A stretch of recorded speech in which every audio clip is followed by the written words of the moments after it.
Thanks for joining us on another For Investors by Investors South Bay podcast.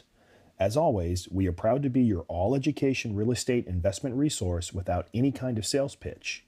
If you would like to attend one of our meetings in person, we meet the second Wednesday of the month at The Point in El Segundo. You can RSVP at forinvestorsbyinvestors.com/South Bay. To find more investment resources such as blogs and podcasts from other FIBI groups, go to forinvestorsbyinvestors.com and search our library. Now, on to the podcast. All right, so we've got an amazing panel tonight.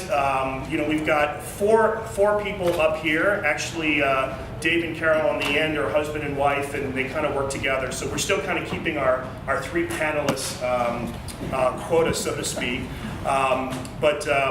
We're going to let these guys introduce themselves. They're going to tell you what they're doing. Again, not because they're trying to sell you something. They just want to kind of get an understanding of what their day-to-day life is. So when they start talking later in the panel, you get an idea of what their perspective and where it's coming from. All right, so Robert, you're up first. Sure. All right, so Robert Fregoso. I have been an investor now for 28 years. Started off wholesaling apparently, but wasn't called wholesaling back then. And God, that's old, isn't it? and so anyhow, when was it called wholesaling? I may have actually came up with that, but it was. So I was a senior in high school when I started off, and I met a guy that was at a mall. And we're sitting at a Burger King, and just, if you guys know the Cerritos Mall, and I'm just kind of people watching there with a friend of mine, and he had these flyers out that said. It said, buy houses with no money down. And I thought, well, shit, I have no money. That'd be great. So I said, hey, I want to learn that. And that was if you remember that was during the time when Dave Del Dotto and Tommy Vu, if you guys want, totally aging myself. Right. No, here we go. Books and tapes. So it was I met the guy, and he said, yeah, sure, I'll show you how to do this. He said, hands me the flyer. What I didn't realize at the bottom it said $2,995. So if you remember being a high school kid, you just don't have $3,000 to just give some guy for some books and tapes, right? So I didn't, and I said, listen, if you show me how to do it, I'll find you some houses, and that's exactly what I did. And he said, show up at 6 a.m. on Saturday, set it up, and we did that. And my day-to-day stuff now, I was in. I'll tell you the progression was, I did that for a few years. Market that was 89, 90, 91, it kind of tanked at the S&L crisis. Because of that, just like the 2008, you had some opportunity that was created. I got into syndicating apartment buildings and started buying a lot of apartment buildings for less than what you can buy a house in Compton now for. And we sold those off, unfortunately, probably too early, but we did well with them. And got into the lending business, like AJ, was a hard money lender, and did that for 17 and a half years. So got into trustee sale buying during that time as well. Had some partners, and I think I've been a part of now maybe somewhere between 10 and 12,000 transactions or something like that. So. Now I just kind of, semi-retired, but I'm flipping houses still, and do a decent amount annually. Not as many as I used to, but. Bought into a technology company that we're doing to kind of help predictively figure out which houses are going to sell next for investment. Are you still doing no money down? Am I doing them all money down now? That's a free seminar, isn't it? Yeah. Cool, thank you, Robert. AJ. Sure, hi guys, I'm AJ Barra, CFO at More Financial. My history isn't as extensive or colorful as Robert's. You've been doing it, 28 years? I happen to be 28 years old, so. I'm kidding, I'm not 28 years old. I wish I was. Still feel it though, so 28 at heart. But my business partner and I started our company, More Financial, 10 years ago now? So we've been engaged in hard money lending for some time. I could tell you what we do, but why we really do it is we really set out to kind of embed ourselves within the investor, more like new investor community. We like to educate and see people grow and be a part of that. Yes, we get the opportunity to finance a lot of their transactions, but in the same token, we get to be a part of their transaction succeeding and build relationships with them, which is far more meaningful to us. So Yeah, we've been very lucky and had the astute pleasure to work with some of the people in the room and know some of the people on this panel, which is great. That's about it. Rick, that one's on. Perfect. Dave. My name's Dave Salzman. I'm also 28 years old. You mean your shoes are? 28 at heart. Yes, at heart. And, well, which makes it interesting because I bought my first property in 1971, so let's look at the arithmetic on that. I was born in 1971. You were? Well, then I beat you on the acquisition side, didn't I? And I got a real estate license in 74, and so I've been at it ever since. I've done 171 renovation or new construction projects, and we're finishing one up now in Hermosa Beach. And I have a real estate brokerage team that we do retail brokerage, but the topic here tonight is flipping houses, and I've done a few. So I'm looking forward to the opportunity. I have a long resume. I'm not going to bore you with it. You can already tell how long my resume was. And so I'm going to pass it on to Carol Glover. Yeah, Carol Glover. I'm the much younger wife of Dave Salzman, so I'm not going to share any more than that. But I'm a real estate attorney. In my law practice, I focus predominantly on commercial real estate transaction, commercial leasing, purchase and sale, and development. In my joint business with Dave, we have a development business that we have been doing flipping for years. We've been married for 28 years and have been doing flipping pretty much the whole time, and he did it before then. So have a lot of fun doing it, and it's been an interesting ride. So looking forward to talk about it. Awesome. All right. My name is Matthew Owens. I was born in 78. So I quit my real estate, my CPA firm job. I'm a CPA, but I quit my CPA firm job in 2006. So I was a real estate genius for about a year, and then I was an idiot. So I got punched in the face a few times right then, but it was absolutely wonderful, given the amount of knowledge that I gained at that time. Since then, we flipped a little bit over 500 houses. We flip about 5 to 10 a month right now. We also do value-add multifamilies, invest in syndications, and other promissory notes. I act a lot like a financial advisor for clients. A lot of clients come to me with 1031s and need replacement property. I own a management company and a renovation company out in the Memphis, Tennessee market, and one of the 4 owners of FIBI, which has probably done the most for my business just from the relationships that we develop here. Every single person in the room has resources, whether you know it or not. And so I would suggest everybody hook up with people that have a lot of experience that can help you determine what those resources are and help you get started moving forward and being able to be an investor if you are just getting started, or if you're doing some stuff and wanting to do more.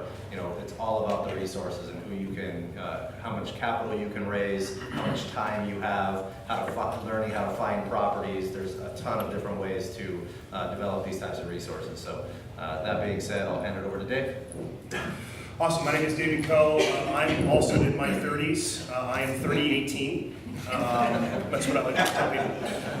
So I started in real estate flipping. My wife and I are fixing and flipping, and over the years I've gotten involved in everything from non-performing notes, performing notes, investing passively even with guys like Matt, investing in syndicated commercial deals. I do have a real estate license, and this is my office. Thank you and welcome to Keller Williams, Beach Cities. And we cater on working with both investors and homeowners here in the South Bay.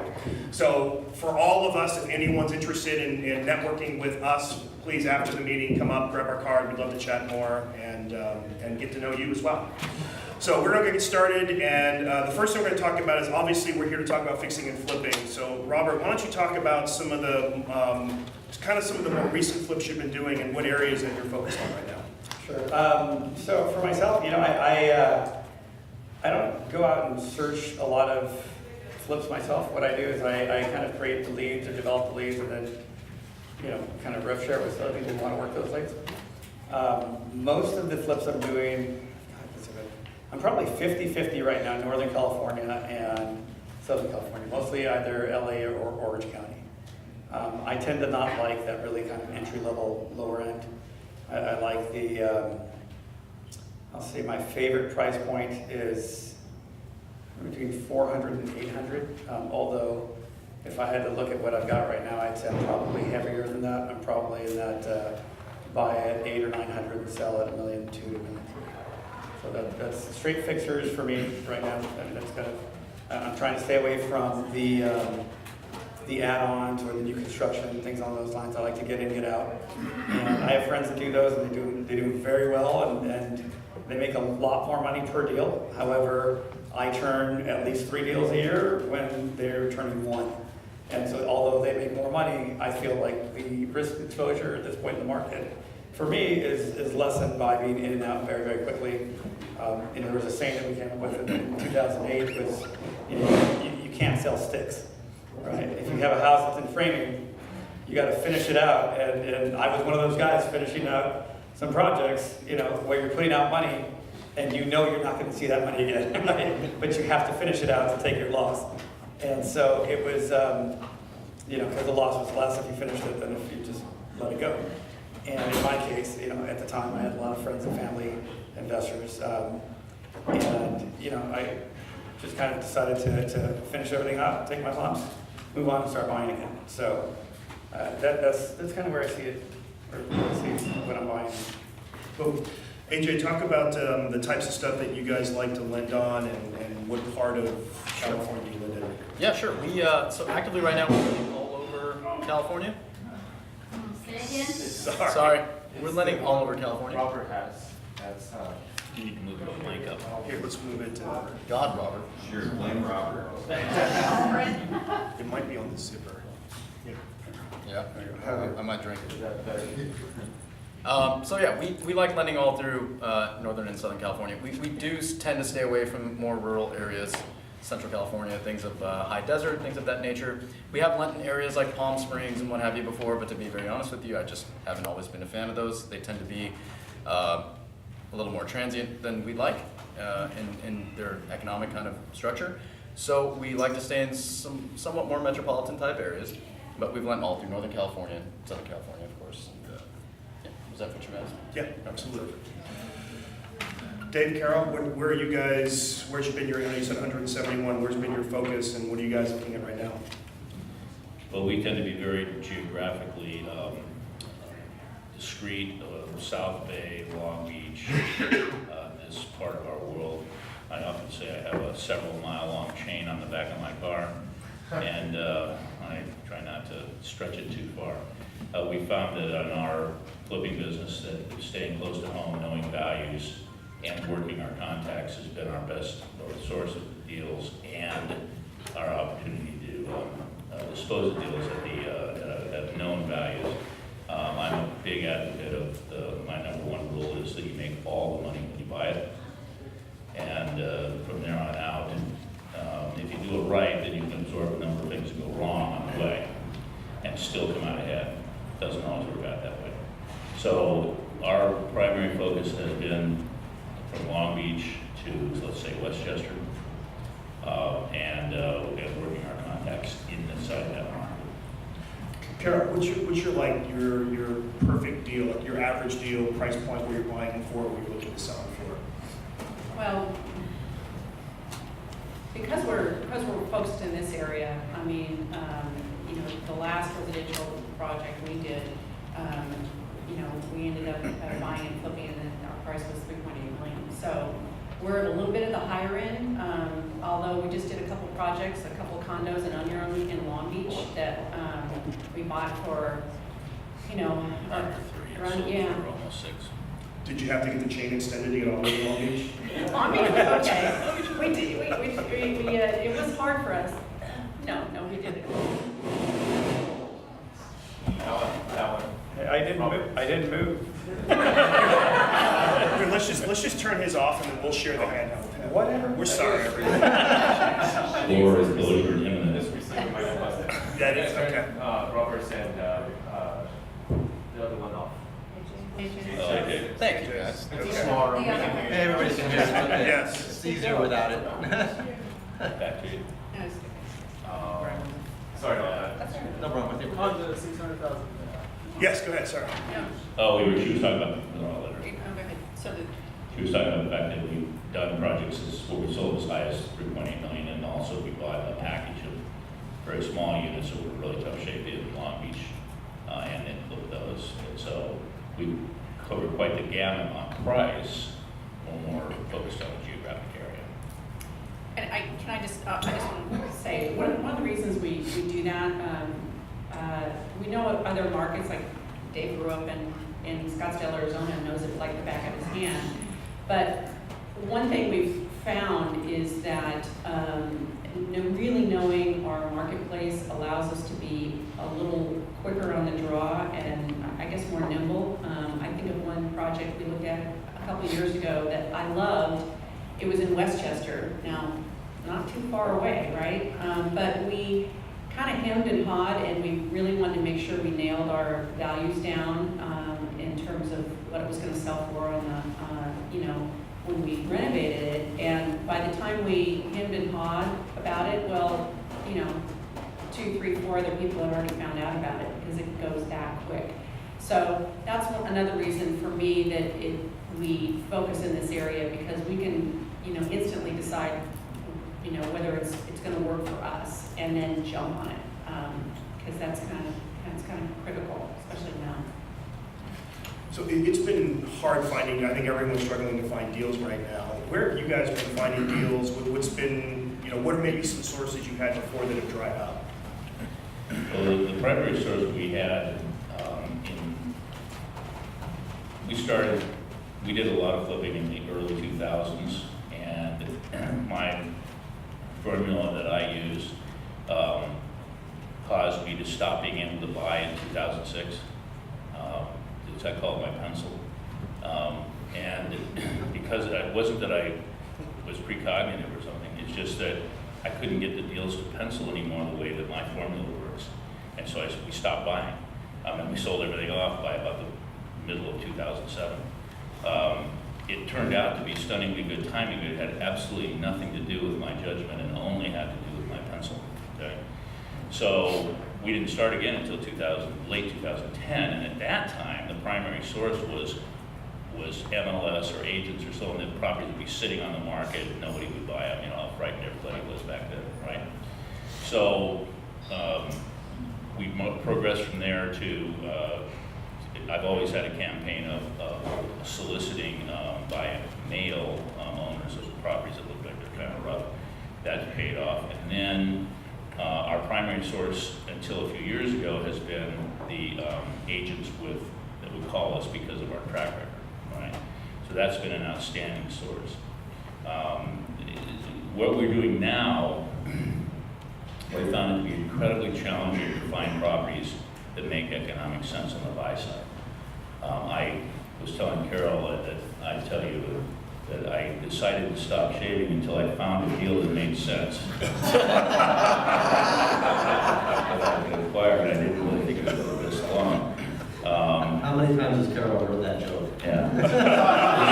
I think this is the second time. Actually, tonight, that was a new one. Okay, nice. I appreciate the new joke. And I came up with it just for you. It's really not true. I stopped shaving because of ski season. But it's a good line. And it's indicative of how hard it has been to find projects lately that make sense. And so I find that my pencil is keeping us from being as active as we were before in this market, right? There are other markets, and hopefully you're involved in other markets where it will be less difficult. And in this market, there's been a tremendous focus of other parties who have come from the outside who are paying prices that my pencil won't let me pay, so I get outbid. So I'm kind of in the same position I was in 2006.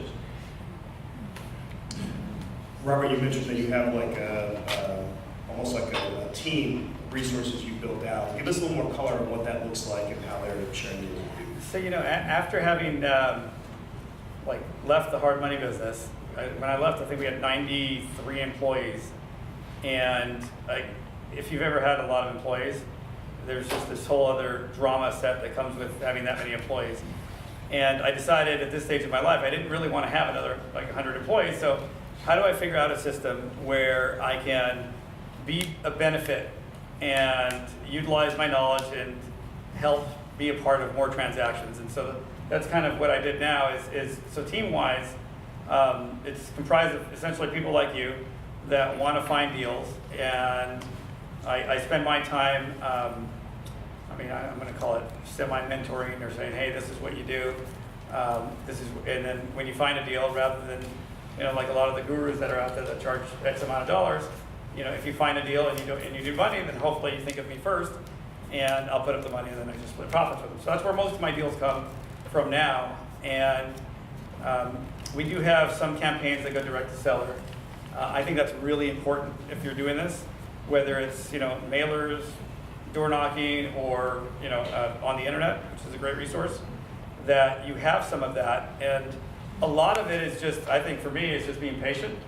And so when things don't work out, and I remember this hasn't quite started to happen yet, but I can see it starting to happen in the next, let's say, year, is where they don't accept your offer now, and then later on in the year, the prices increase slightly, and then it makes it worth buying. And so if you think about your normal life, in your everyday life, a year passes by, and for those of you that have kids, know exactly how quick that passes by, right? And so, you could have talked to someone, or I could have spoken with someone, and I remember this, in like 2002, 2003, happening a lot was we would speak to someone and they would just say, no, I want X amount of dollars. And the market would go up 3% a month back then, right? Or was it 2003, I guess. And we'd call them back 6 months later, and we picked up 12% or 18% of extra equity, and they're thinking like, oh yeah, he just called me last week. And then they'll sell you the house for the price that they had pre-negotiated because they had done all the work, and they didn't necessarily realize that the market went up. So direct to homeowner is a very, very good technique. Networking, he mentioned up front, if you leave early, you miss like all the fun of this. And it's for me, I've always implored networking as being part of it. And I think that you get as much out of the business as you put into it. I think that's a very, very key part. But networking with everyone who's here is, there's Facebook, there's email campaigns, and every other way to market, but nothing beats shaking someone's hand and getting to know them. And that's still what I would say the core focus of my business is, and how I'm kind of getting deals. AJ, for the stuff you guys are lending on, like how are your lenders, your borrowers finding deals these days? Can you explain that? Yeah, we have seen a little bit of a shift. I mean, for us, I'm still on. You're on. Thanks. I'm still seeing a lot of my clients that we've been working with. We've had a very strong following over the last few years, and they've built a lot of tight-knit relationships and things of that nature. So they've got contacts in that regard, which I'm sure you guys have kind of gathered now, especially if you're new coming in. It almost feels a little cliquey when you're getting into looking for properties, or there's a lot of pocket deals and things of that nature. It's very hard to compete, so to say, right? People have their agents that they still get some fantastic properties from. But I am seeing, and we have been doing a lot more, I should say, probate type transactions. I'm sure you guys have been hearing a lot of buzz about that lately. It's been coming about. We've had the opportunity to work with Kevin. You're back here. Kevin talks a lot and educates on probate. So we've worked with some of his people that have come out of his thing, and it's really great when people are following a little bit of a different path. It's unknown to many and a little more complicated, so it keeps, I guess, the barrier to entry a little bit lower. So the people that are following that, we're doing a lot more deals on that type, and they are getting some really fantastic purchase prices, and again, buying right on that. But it does take work, and for the people that we had worked with, probably 2015, 2016, it's become harder to find a good deal. And either they did very well for some time and felt that it was a good time for them to take a sideline bet on that, or they get a little overzealous, a little over aggressive, and overpaid because it's a little harder to find a good deal. And at that point, I think you're kind of DOA. So you got to be very, very, very careful not to have FOMO, so to say, and just buy a property to buy a property. We do see people that will present us deals that really the numbers are just horrific on the front end. I mean, really bad, on the front side. So yeah, what we're seeing with people that are doing now, our borrowers that have their connections are still doing well on the level that they're at, but we're seeing newer clients and new borrowers that are going the more probate route and getting a little bit more creative, door knocking, going direct to direct to seller, and there's quite a few baby boomers out there that are also non-resident. So yeah. Who here is flipping a property right now? Tell me where you found the deal. San Pedro, and it's network there. Network? Okay. What about yourself, Steve? Direct marketing. Direct marketing. Anybody else? JJ. JJ. Hi, JJ.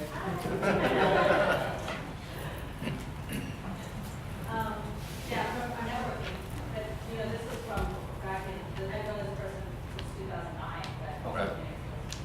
So long-term networking paid off. Yeah. They usually do though. Patience. Well, yeah. Yeah. It was from one of these meetings, so you different events. Interesting. So do we get a referral fee? Commission. Sorry, I couldn't help it. It was too easy. So you guys. Get off if we get you one. Yeah, there you go. Yeah, you do. Yes. Yes. No Yes. problem, So you can see the power of networking, and I know there's another girl named Christy Sirtwell that also does a lot of flipping in Long Beach, and she does a lot of her stuff directly from networking and relationships and that type of thing. So you can get deals that way. I happen to agree with Robert a lot on the direct mail and direct and pay-by-click marketing and direct to seller marketing. But it takes a lot too to learn that, especially if you're here in California. You're probably looking at about a 0.5% response rate on direct mail, and so you have to send out a lot of mailers, and you have to look at what that cost is going to cost you per deal and build that into the deal. We have a whole analytics system set up where we track every call that comes in. It's all done through a tracking software. We have guys in the Philippines answering the phones for us all day long, doing nothing but that. And so it really does take a lot. And in the beginning, we really sucked at it really badly. And then you learn hard lessons, and you push through, and then you start to tweak and tweak and tweak until you finally get the right formula. And we even took our guys through sales training, because if you've never been on the phone before, how do you know what to say or what not to say? You realize really quickly that the buying process and the selling process don't match up correctly. And so once you go through different sales trainings, you realize what you should be saying and the key pain points and how to figure out and learn information. So I think all that is extremely important on finding that deal, which is probably the hardest part right now. Back in the REO days, they were plentiful, but at the same time, you had to sell them for under market to get them done too. So there's a lot of changes in this market, but a lot of this comes down to resources, like I said, on the direct mail side and the learning these strategies, but also, nowadays it's important to find good capital sources as well. And so I wanted to find out from you guys, and AJ, how do your lenders or how do your borrowers find their money? So and in reality, how do you fund those deals as well? It's kind of interesting coming from a professional lender like yourself to understand how are you funding those deals, and how do you get your wealth of capital sources? Sure. Oddly enough, what's funny is we've been doing a lot more transactions where people bring on a gap funder. That gap funder usually tends to be somebody who cannot find a property. They're sitting on money and they say, hey, let's team up. So oddly enough, coming up and teaming up with people, because one may have the capital, couldn't find a deal, but want to be involved. We are seeing people, again, they're raising capital, cheaper, or they're going into deals together and partnering in different ways. But there are a lot of frustrated investors that have the capital that can't find a deal. Yes? How do you structure that? If you say you're a realtor and you have somebody that has something that wants to do that, how do you structure it in a way that protects them, protects you, and helps everybody win-win? Typically, the way we see it is they'll write a second trust deed and record it against the property. Okay.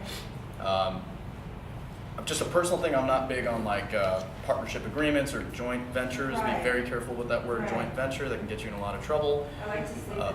Yeah, I'm very cut and dry with certain things like that, and I think you just, you have to keep it very clean and simple. I've seen some very complex ones. SEC rules and things like that associated with that, you'll be really careful. Yeah. I'll chime in. If you're starting out, you structure it however they want if you want their money. Because, really the simple. Well, and I'm not right? saying I don't want No. any, but we're pretty equal. Yeah, so you have to look at, I look at relationships that I've had, and I have some relationships that go back 20, 25 years. And, this person's I'm not going to mention their name, but I know someone who, they've been in the business for a long time, and in having seen some transactions that he's done and asked for some help. I noticed that he didn't have any long-term relationships. And I would be very wary of someone who doesn't have any long-term relationships, because just like a personal relationship, if you're just taking, it's not going to last. And so you have to really find, I hate this term just because it's, I think a little I don't know.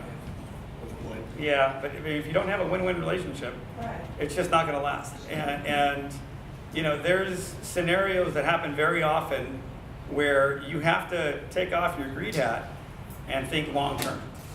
And so, I like long-term. I like doing business with the people I like doing business with. And if I don't like doing business with them because I can't sit down and just have a nice conversation with them that's pleasant, then I just, I ought not to do that. So if you're really far apart and he's considering putting up the money, chances are there's at least, one other person in this world that would put up the money too. And I would seek out them. And I will tell you that if you have a good deal, there is a lot of money out there. They're probably in this room right now. Yeah, they're sure. Including yours. yeah. Money's very easy to find. It's not like, it was a long time ago. There's a lot of money right now. Right. And that's probably the easiest asset to kind of figure and find. With regards to deals that are out there, I mean, there's a lot of deals out there. They are more difficult to find, but if you just look at lenders like him, my old company, Genesis is a big one, Lending Home. I mean, I know Anchor is doing over $1 billion a year. I mean, Genesis does the same, over $1 billion a year. I don't know what your numbers are, but you've got every lender that does, between the small guys might be doing 50 to mid guys are doing 200, and you got the larger guys. Just divide that up by the average deal. That's a lot of transactions every single month happening right in your backyard. So figuring out how to pipe into those, I think, is the key part. I think it's really important to understand what the attributes of a good lender are in the first place, and that's someone that will tell you that you have a bad deal. Someone that's going to show you. You bring them a deal, they're like, "Don't do it. You're going to lose your money." And that's why I like utilize AJ quite a bit for my clients when I send them over to him, because he'll tell them, especially if they're green and new, not to do that deal, because he's not going to fund it, and he's going to go, well, you're just going to lose your money, and I think and his money. Right, yeah, exactly. Well, honestly, but believe it or not, it's one of those things where as a lender, we're going to lend on a certain protective equity amount, right? But if our clients lose, I mean, it's a lose-lose. It's foolish. It makes absolutely no sense because we lose a client. Even if you're protected, that's the last time they're going to do a deal for a while. You got it. Yeah, we don't want to see that happen. And I think it's important to understand, if you're raising capital or trying to look for private lenders or professional lenders, the way that you have them lend you money is you teach them, if they're new and not professional lenders, you have to teach them how they're protected, you have to teach them how the paperwork works, how they get secured against the property, and how they're protected in every way, shape, or form. If they're a professional lender, you have to be able to teach them about your deal and teach them every piece of it, and so that they understand. A lot of them can get it very quick, much more quickly, but at the same time, maybe there's some nuances about the deal or some special relationships you have, or you're a realtor yourself, so you can sell that property and cut out those costs, and so therefore you're making a little bit more money than is on the outside of it. So I think all that is important. What about you guys? Dave, Carol, how do you guys raise your capital for these deals? Well, I mean, She's like, we got all our own money. Sorry. I wish. Well, okay, you're doing it in some of the higher end areas, so. Well, when we started up again in 2010, we rolled it up small, and we went with a friends and family program, and because a lot of people were still nervous about the marketplace, so we started small, and we've just developed and rolled up our investor base based on word of mouth. We are pretty consistent with our product and our relationships, our communication, and we are transparent, and we just don't mess around. And we consistently come up with a good product, and they kept trusting, and they kept doing well in our deals, and they've stuck with us. So we also have a lender relationship who also knows our marketplace, and so we can call him up and say, look, we want to jump into this deal. And again, he knows the market, knows his own backyard, and knows us and knows the numbers. And so it's pretty quick. It's pretty quick. I would have to say we're very local, and therefore the people that we deal with know the marketplace and also know our track record. I'm imagining many of you are very early in your career, or perhaps have yet to do a project. And so a couple of thoughts looking back at starting. One of them is grab a great lender who understands the type of thing you're trying to do and sell them your project first. Okay, if you can't sell it to the lender, you should walk away. Okay. Next, friends and family is a great way to start with money because they'll help, right? And if you talk to them after you've talked to some maybe good looking but still hard shell with a lot of bark on a lender, right? Robert. And you've got that guy to say it's a good I'm soft shell. Then you can bring your friends and family into confidence, right? So that's the steps that I would take. And then there was a question earlier about how do we protect the investors and so on. Our structure is we have an LLC, we buy an LLC, we put the lender loan to the LLC, but of course we sign personally. And then we bring our investors in as secondary lenders. And the primary reason for that, well, there's two reasons. One, we maintain 100% control, okay? And you cannot have somebody who doesn't know what they're doing be in a position to tell you what to do. Right? That's the death knell, okay? You have to be able to captain your own ship and have everybody else follow your commands, right? Whether you're a good captain or not, guaranteed failure if there's a committee, okay? And then the second reason is many of our investors are very deep pockets persons, and if they're on title and there's a slip and fall, a death, a lawsuit, or whatever, they're going to go after those people. Whereas if they're lenders, they're protected by the lenders' rules and so on, third parties. So that's the reason we structure it.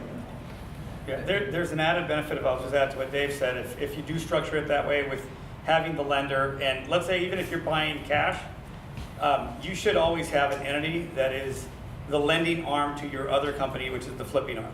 Because just like he said, the slip and fall is very important. More likely that would happen is the contractor gets hurt, right? I've had someone blow out their eye on one of our job sites that was a contractor, and aside that, insurance covers some of that, but just in case something happens and they want to sue you and tie up the property, that's a situation that becomes monetary, that you can foreclose off because it's between the seller and that party, and regain control of that property, and then sell off and get your money out of it. So even as cash, I think that you should protect yourself, and spend a little bit extra, but just have that cash protected. So what he's talking about is basically equity stripping, right? Where you're in a degree, where you're basically having another lender come in with the you control and own, come in and put a lien against your property, right? And to that degree, right. So that way you can protect your current equity in that deal. And keep in mind, we're not up here telling you guys go out and raise all the money in the world. There's a lot of issues with that, with raising capital from private investors. And you have to realize whenever you're raising money that this is people's life. People are trading their time for this. So if you lose someone's 30,000 or someone's 100,000 or more, that is years of their life that they can't get back. You may be able to make it back by flipping more houses and doing more, but if you lose their money, that's a big, big problem. So be very careful on that side. Tim? Man, I have a question. Do you set up a separate entity for each deal? Like, for instance, you have LLC 1 that does one house, or do you have LLC basic that may have 20 houses under the same umbrella? If you're asking me, we use a single LLC unless we have a really major project. And the reason is because of the accounting and legal overhead, even though my partner is a real estate attorney. I charge a lot. Very expensive, although not necessarily in the checkbook. Especially now. I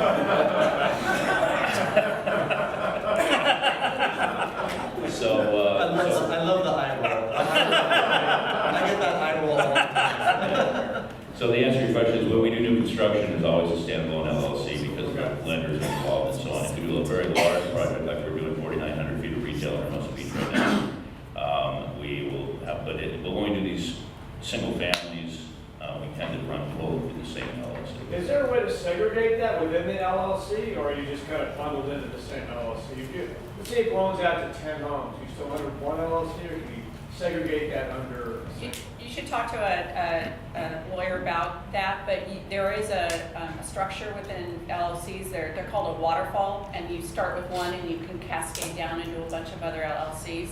But that's a much longer conversation, and whether that's worth it as compared to just forming a new one every time you do a project, that just depends. Thank you. Question? On your larger and single-family projects, how long do you take from start to finish? Way longer than we ever figured.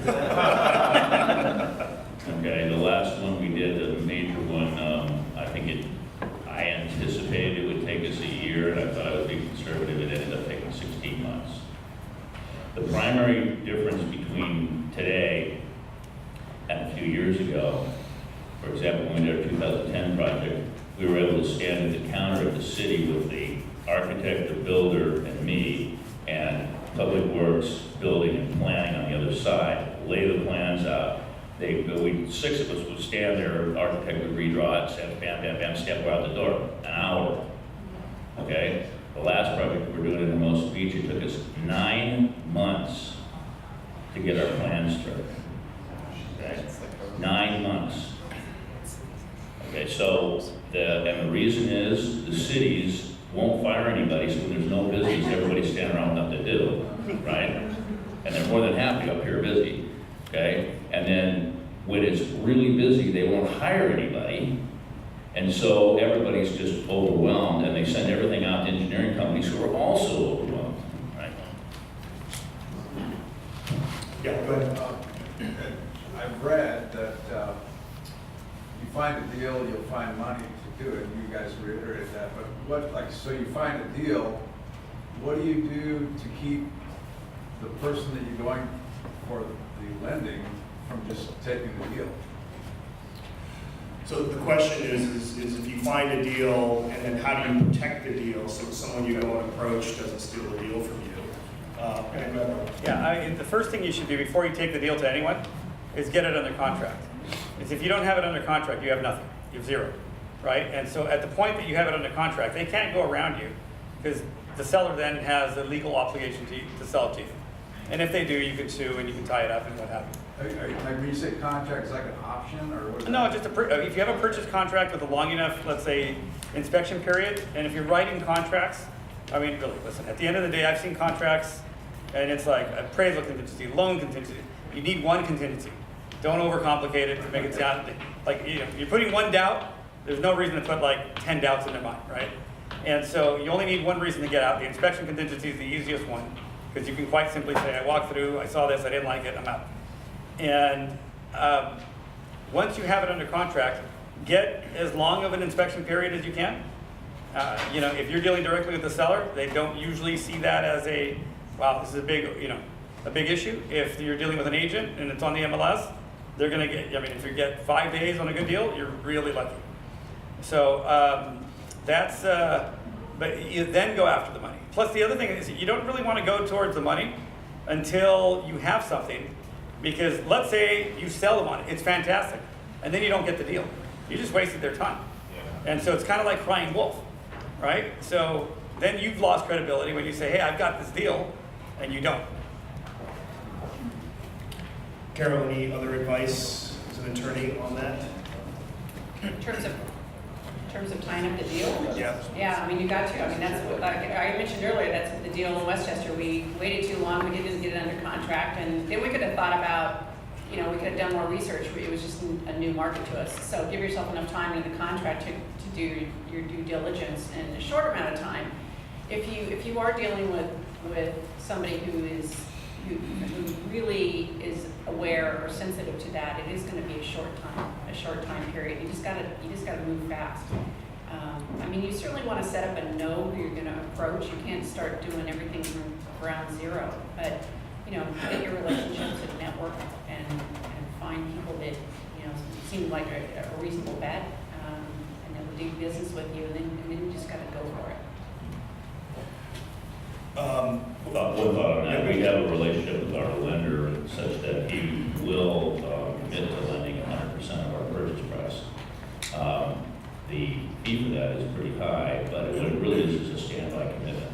So if you can arrange something like that, then you can make an all-cash offer, right? If you know your numbers and you can convince your lender to make a backup commitment for the full purchase price or for whatever cash left you got, right? Then you can go all out without having to wait for your investors to get sold on the deal. But the only time you ever want to do that is if you really know your numbers, because you're committed to buying at that point and you don't necessarily have your investment capital lined up. If you can break the link between the two, then it makes your process a whole lot easier, right? Well, our lender is counting on us to bring investors to the table to take it to the point where he never really had to perform on the 100% commitment, right? It's just more of a backup so that we can show that we're an all-cash buyer. I would also urge you guys to, as you're looking for your deals, if you don't have the capital lined up, go to the different private lenders that you know, professional and private, and get an understanding of what they will lend, what kind of loan to value they'll lend, what the rates and terms are, and then also the second mortgages, if you have to have a second mortgage, if you don't have the cash yourself, those other private lenders that will be able to lend you money and what capital they have and what rates they have in terms, so that you can build it into your model and know what your numbers are up front. So when you're analyzing deal after deal and trying to make offers on deal after deal, you already know your financing numbers in place. You already have to know those things. It's hard enough to pinpoint the market value and the rehab bid without having to deal with not knowing what your financing costs are going to be and where you're going to get the money right away. So line those things up, develop those relationships now before you have those deals under contract. Yeah, one more thing to add, and we'll go here and we'll go here. Also, you can we talked about bringing a deal to a lender. You can also bring yourself to a lender to get pre-qualified, even at private money. We actually just sent someone to Moore last week, and we got them pre-qualified, and that was a kind of a broad look at their financing, what kind of capital they had in place, where they were planning on getting the capital.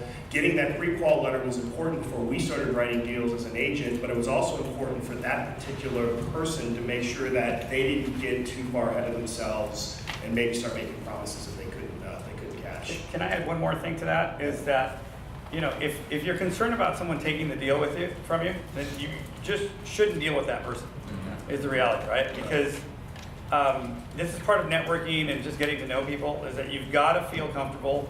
And at the end of the day, if you're just starting out, I don't know what your situation is, but you know, if you're concerned about that and you don't have a deal yet and you finally found a deal, you've got nothing to lose, because either they're going to put up the money or you're not going to do the deal if you're only talking about one person anyhow. And if that's the case, go for it. You know, even if they take the deal, now you know not to deal with that guy. You know? And you know that you found a good deal. Right. So you're going to be more confident next time.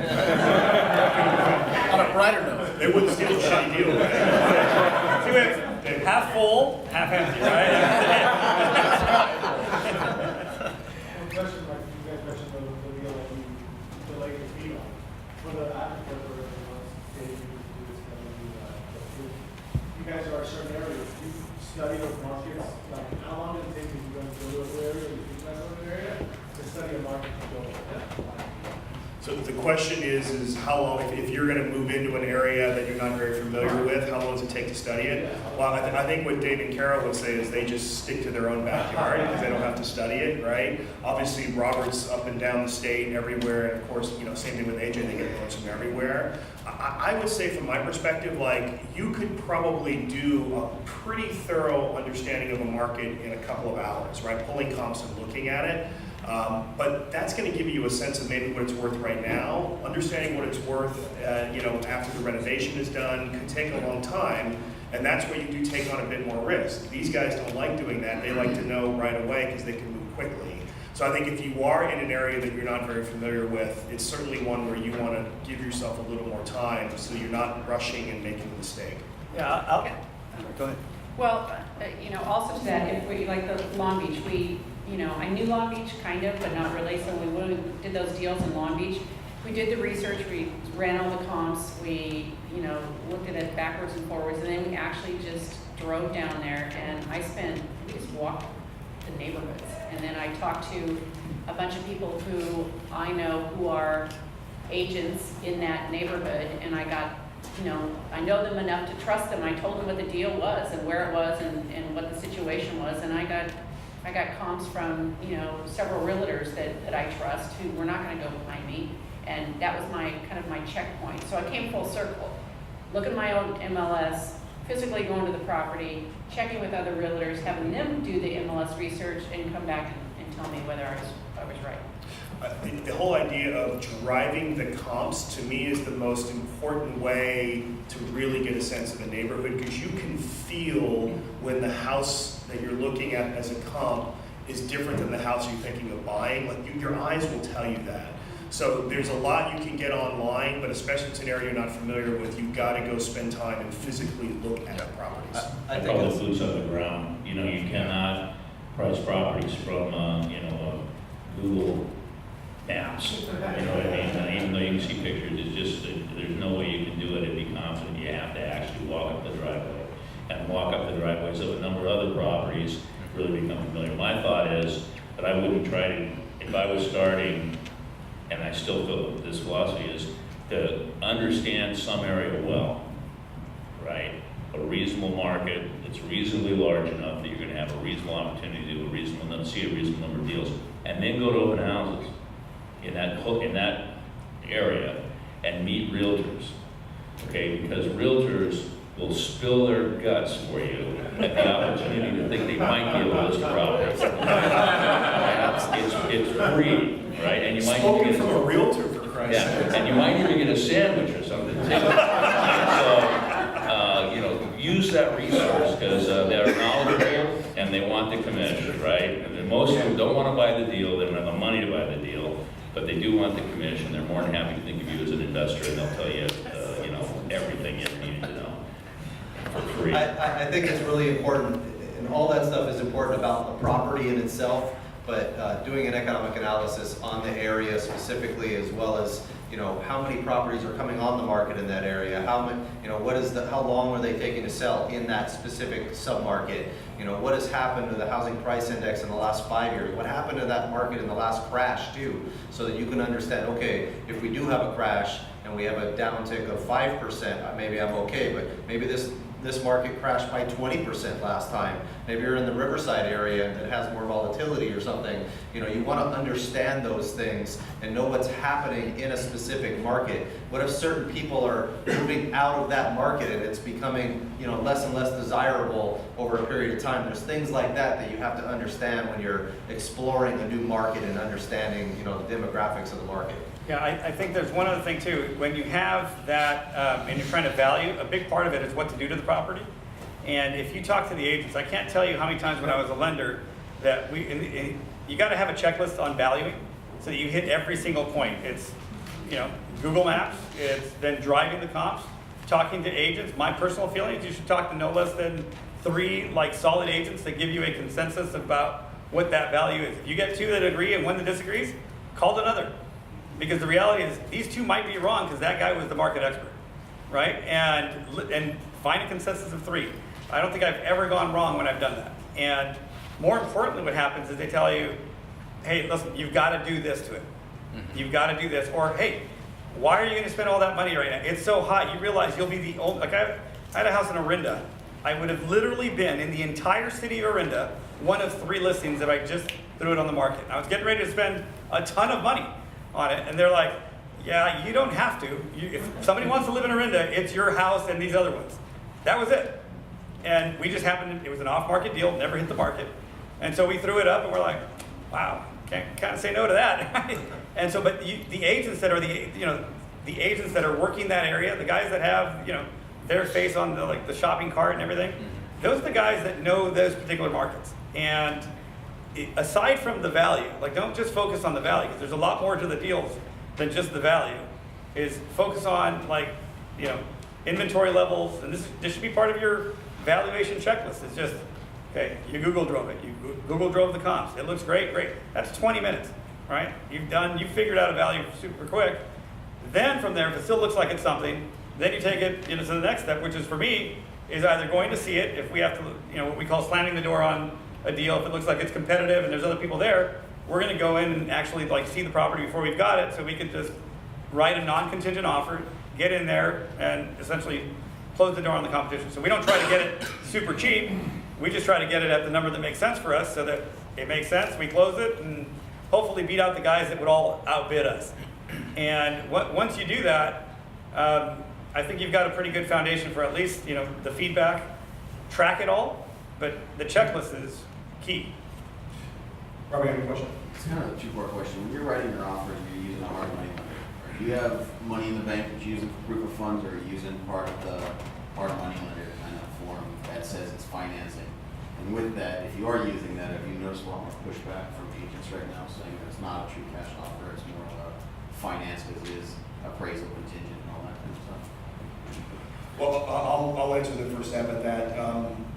We just want proof of funds, right? As long as there's some connective tissue between you and whoever that proof of funds that name is under, as long as there's a good story there, that usually will suffice.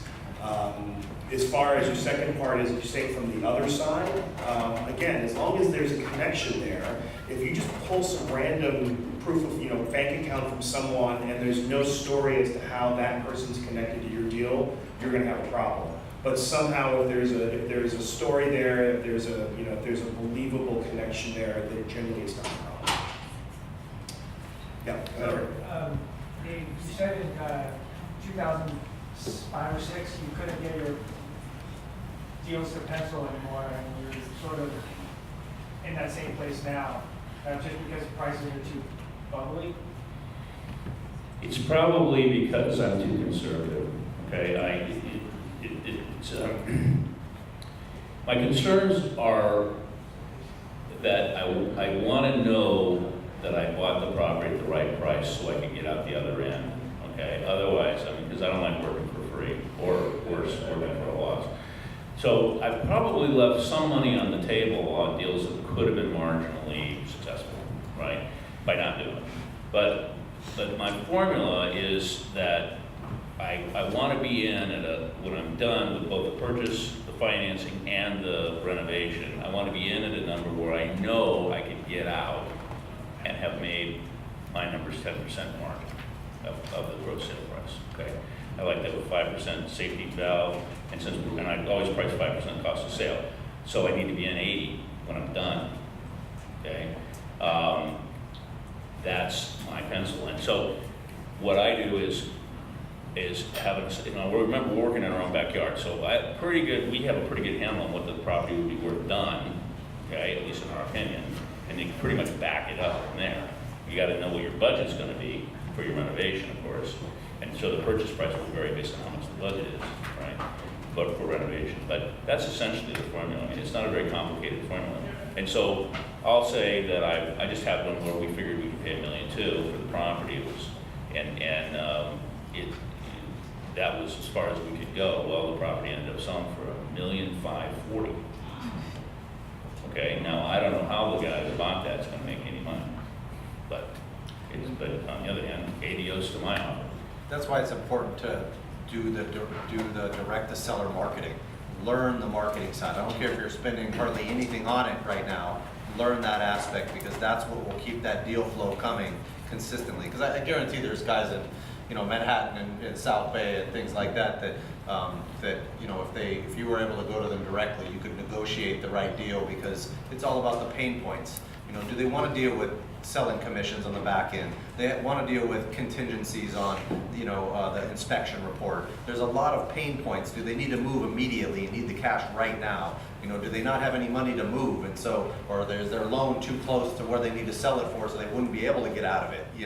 Right now, a lot of the loans from 2006 and 2007 at the top of the market that got taken out, maybe right now they're finally to the point where they can actually get out of those things and pay down for a period of time. So, but there's always a reason. There's always the 4 Ds or whatever: the death, divorce, whatever the last two Ds are, I can't remember now. I just, oh, go ahead. I just had this situation. A person came to me as an attorney because they wanted me to review the contract from a builder. And and I know, you know, it's a small town. I know the builder. I know the person that brought him the property. And I looked at the price that was being offered, and you know, as with my attorney hat on, I had to almost try to convince them, you know, to take it to market. It's like, you know, I know about 3 or 4 more builders who you could, you know, shop this for and get it out there, because I think you could do better than this. And you know what? They didn't want to. This person wanted to get out at a certain time. They were happy enough with the number, and they just wanted to know it was a clean deal. To which I responded, God, I wouldn't like that. And so they're out there, you know. But with my lawyer hat on, that was the deal. But I tried my hardest to convince this person to take it out to the market, and they're just not interested in that. So they're out there. They're out there. I find many people who are basically don't want the neighbors to see the condition of their property or see the conditions that they were living in. That's really, I mean, and they'll do an off-market deal just to avoid public scrutiny. That can happen both because the property is in terrible condition, or also can happen because of their financial situation, bankruptcy or serious financial distress. So they don't want the aura, you know, to be ruptured in the neighborhood and so on. So those opportunities, we really do help people in that respect, and you can essentially buy at a wholesale price because they needed a wholesale deal. They couldn't go retail, right? And you couldn't have a realtor serving sandwiches on Friday afternoon in the place, you know, with the cut flowers and all that. It just wasn't going to work, right? So those are some great opportunities. I think it's really important also to be creative in this kind of a market. A lot of homeowners may not be interested in selling to you at what you need to buy it for. However, if you go to them and say, look, okay, I have the rehab money to go put up the deal. Maybe they don't have capital, and you have the rehab money to go put up the deal. You can say, okay, we'll give you this baseline price, and anything I'm going to put the capital into it for the rehab, and so we'll sell it for this price, and we'll split the profits in that play. You know, it's a lot less risk for you as the flipper. And now you've been creative. You've helped them out of a situation. So it's all a matter of solving those pain points as best you can. Steve. Yeah, so a lot of good stuff about focusing locally. I love that. I'm building, flipping out in North Carolina, so I know a lot of you guys, I know you're out of state, but what does your magic calculator do? Is that only for California? I know you'd build something specific. Yeah, you know, just curious what it says about the market here and across the nation. When the market had downturned, we'd invested a lot of anchors money here and invested in Texas, which was a more stable market. So I moved out to Texas for a little bit. I will say that, and from there we were doing several other states as well. And the rules for the checklist on valuation apply anywhere, and you will figure out the value and the market if you have the right checklist. I personally don't like a lot of absentee ownership. The Northern California stuff for me is okay, because it literally, I live in Irvine, and it literally takes me as long to get to like either Oakland or SFO as it does to drive to LA, because I time it right. You know, so it's a very quick flight, and I'm in and out that same day. I don't really spend the night except for rare occasions. I may start doing Arizona and Vegas, which are other markets. Have to study it a little bit more, but I look for places that I can get in and out of very, very quickly. It's not quite a 6-hour flight like this. Yeah. So it's but I wouldn't recommend that if you're starting out. I mean, I wouldn't recommend stay away from add-ons, new construction, because the other aspect that we haven't really talked a lot about is you've got the basis of the business is super easy, right? Buy low, sell high. No genius, you got it. In between, there's that rehab side, right? And if you don't know what you're doing on the rehab side, and you don't know how to judge your contractors and kind of be able to figure out what it is that they're charging you for, and that they know how to do that, and that they're actually billing you correctly, the worst case scenario in any type of rehab that I see all the time happen is where people underestimate the rehab value, right? Or the rehab cost. And they've got a contractor that says, yeah, I can do this for this much. And unless you've detailed it out, I'm thinking $600 fixture. He's thinking $60 fixture, right? And your finished product is directly reflective as to what you're gonna get for that house. So you have to sell that vision to that buyer. And for most of my houses that we fully rehab, I'm not selling the rehab house, I'm selling the lifestyle that goes along with that house. So I do like garden boxes, vegetable boxes, and it's geared towards like this whole kind of millennial lifestyle where it's healthy and organic, and even if if that garden's gonna die in a month, right? When they're walking through, I know that if at the open houses, people are just congregating and they don't wanna leave, that's done. We're getting offers that weekend. And so it's that, you gotta hone in on that construction side and learn it pretty well, because the biggest thing is it's like they say, the devil's in the details. So I'm curious to take one step back from the getting started mentality of figuring out the numbers and doing that, and more towards the market itself. So like in California specifically, obviously it doesn't apply to North Carolina or anywhere else. Right. But in California specifically, what are you seeing from the market perspective, and how do you feel about it personally? Maybe we can hear from some other folks. Sure. For me, in California, I like the bread and butter areas of most neighborhoods. What I mean by that is I don't like to be, I won't do a house where I'm the highest price point in that area because it's larger square footage or a larger lot. I don't like to be king of the hill because I've gotten killed before with that. And, I think that the important thing is to understand that market. And so every single deal I do, I talk to local agencies, find out what's going on. Like, here, I'll give you an example. We're hitting the spring season. You think spring's fantastic everywhere, right? Especially, like, you look at beach communities. Newport, they do better in winter. Palm Springs does better in winter.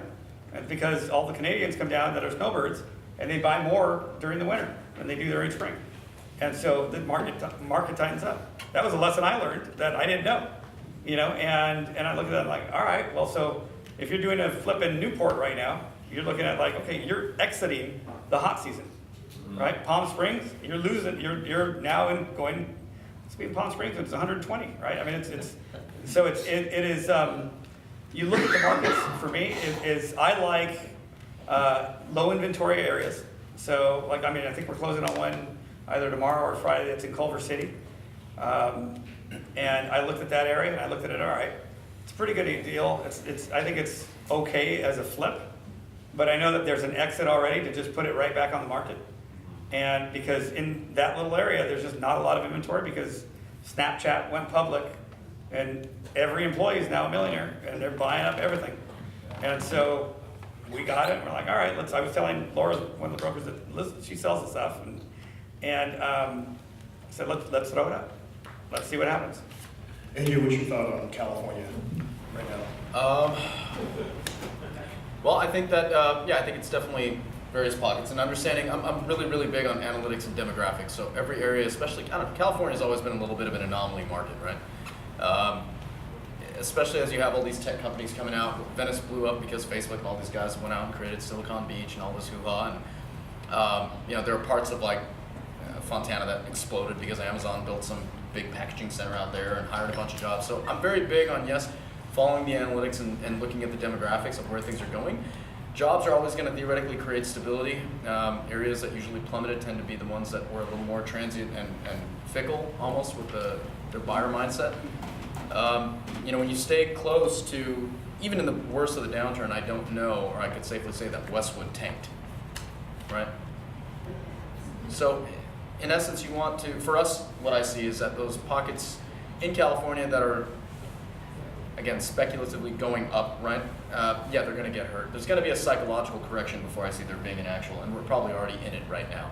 I read some article in the Wall Street Journal that said millennials are afraid that they'll never be able to buy a house in California. I look at that two ways. I look at that and go, wow, that's probably going to be what brings housing values down when those millennials are 35 or 33, right? There's a seller for every buyer, and if they freak out because they can't sell, what are they going to do? They might drop values. But then again, there's people flooding California all the time. Who doesn't want to live in LA, right? It's one of those things. New York has like 80 inches or 8 inches of snow or something god awful like that. We're over here in shorts. So millennials say that until their IPO goes live and they can. and they're either going to boom or bust, right? Their IPO is going to hit, or you know, they're going to go completely broke. We do have a demographics problem though as well with jobs. You know, a lot of the higher paying, wealthiest people are leaving California because of the tax rate and the economic environment here. It's one of the most expensive states to do business in. At the same time, you have a lot of lower paying jobs coming in and being formed. And so, are they going to be able to afford these higher priced homes, or is it going to be more of a renter type community? So there's going to be a lot of changes that are going to be occurring. It's just a matter of what happens. And this is just my opinion. I don't know if you guys have. If you look at what Matt just said and dissect that into like windows of opportunity, right? So if the wealthy are leaving, right, that means your high end is less attractive. And you look at a lot of people, I'm going to say, let's say 3 years ago, rushed to that ultra high end, that $4 or $5 million plus price point. And you look at all these rehabs that started going on back then where they're add-ons, and they take a long time. That's not a huge buyer pool, right? That's 1% of America. And you looked at the opportunity for Southern California. When you looked at it back then, okay, it didn't seem really that you would have a big buyer pool. But when you looked at it to a global marketplace, Southern California was the cheapest place in the world, really, for that type, that it offered, close to entertainment, awesome weather, right? And the stuff was selling back then for $800-900 a foot, when the same comparable thing for a box in New York was, $2,800 or $3,500 a foot. You go to Hong Kong, that's $4,500 a foot. You go to England, right? That was $6,000 a foot. So $800 a foot, pretty cheap, right? And if you're like a guy who's a CEO, that's a millionaire, billionaire type person, it doesn't take that long to get here, right? Like it used to. It used to be an 18, 20-hour, 2-stop flight. It's a Learjet, 13-hour flight to get here from Europe. But their kids are studying out here, right? Too. Right. So it's kind of cool because if you didn't grow up in LA, this whole celebrity thing is actually a big draw. And so there was a upswing for a per square foot kind of valuation there. So we're gonna move on. We've talked about kind of acquisition and pricing, which, by the way, one other quick thing on acquisition, a great spot to be if you're looking to buy property is in backup position, right? So if there's stuff that is in escrow that falls out, you talk about creating distress quickly. Matt talked about finding distress. Someone who thought they were going to close 12 days from now and all of a sudden their buyer backed out is all of a sudden really eager to hear your offer. So just because something's in escrow doesn't mean it's no longer an opportunity to keep an eye on it. It's one thing we all, the last 2 deals we got, we were in backup position. We've got about maybe half an hour left here, and we really haven't talked a lot about fixing up the property. You kind of touched on that, so I'd like to spend some time on that. Dave and Carol, I'm going to throw this one at you guys first. I mean, obviously you identify the deal. Dave, you mentioned your formula. Well, clearly determining what the renovation cost is going to be is a huge factor in that. How do you guys do that? Do you want to talk to that? Because Carol is more, in that respect, more problematic than I am. I've done so many of them that I get a pretty good handle just walking in and looking at what this one looks like as against what previous ones we've done look like. That said, I have pretty good confidence in able to move quickly based on my initial swag. But then subsequently, we bring in one of our general contractors and we get the whole thing laid out. It's a challenge though, because unlike new construction where you can actually do a line item budget because you're starting with a whole cloth and you know what you're going to run into when you start with dirt and then build from there. On a renovation project, you don't know what you're going to run into. And so that's why you have to have I always have a pretty good sized margin for the go wrong, right? And if I don't consume it, I make more money. But I figure that I am going to consume it just from a point of view of budgeting. So we do our best job of budgeting, put in a really thick layer of that's probably going to go wrong, okay? And then hope that it doesn't. But it often does. So do we do a line item bid where we said we're going to have 17 doorknobs at $17.50 a piece? No. Okay? Do we say, we did one like this and we ran into these issues and it costs about this much and this one looks to be about that? Yeah, that's the way I do it. Do you guys have contractors that come in and help refine that? Yes. Yeah, I mean, we're pretty good about walking a property and understanding what we need to do based on what we've done before, but we also walk it with a contractor. And then, you know, we still do a full home inspection. We just had this conversation about the house the other day. It's based on where the trees were on the property. It's like, God, you know, I just don't want to deal with a cracked foundation. And so you don't avoid those things. All these TV shows drive me nuts. It's like, oh, I can't believe that, you know, the foundation's cracked. It's like, well, how come you didn't know before you bought it? You know, it's not like the only time we really have been, you know, surprised in that respect is when we've actually found something behind the walls that there's no way we could have seen. You know, rotted floors or really bad, you know, former electrical or something like that. So we have a pretty good handle. We know what we need to do. We walk the house. We have a contractor come in. We, you know, based on our experience, we do estimates, and we have been working with the same contractors now. We have a few of them, and we work with the same subs, and we know the quality of their work. So that takes a while to build up, but well, that's pretty valuable to us. We do have the major systems bid, like the roofer goes bids a roof, right? Floor guy goes bids a floor. You know, you get quotes for a lot of the major pieces. What you can't get quotes for is what happens when you start taking it apart, right? That's where the surprises occur. I literally took down a wall in one, and there was 6 2x18s over our heads, figuring no problem on a 2-story home. When we took the wall down, the general contractor was standing there, and they had cut through all 6 of them till there was only about that much meat left in the center of a 24-foot span, with a second floor on top of it. And we both looked at each other like, let's step outside.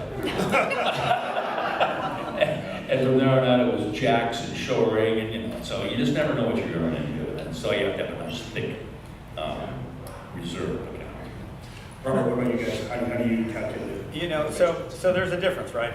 Key thing that they said is that these are people that they work with over and over again, right? So when I'm going into new areas, I've got new contractors to contend with.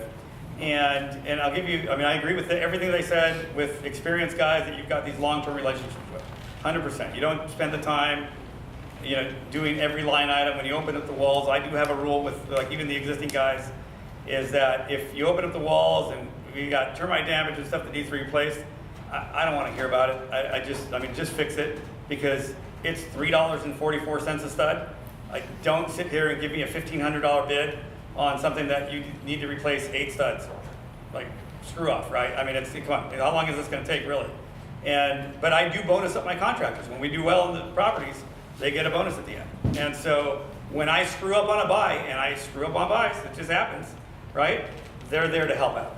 And so I think a big part of your existing guys is that, you know, humility goes a long way, where you sit there and you share, right? And that's part of the win-win. And you build that into your profit, you build that into what you're going to do and your margin. When you're dealing with new contractors, it's a whole different ballgame. And I'll tell you, I'm a nice guy, but I explain to them that, you know, I used to be a licensed contractor. I understand their business. Don't give me a bid, because I'm going to ask you, how long is this going to take you?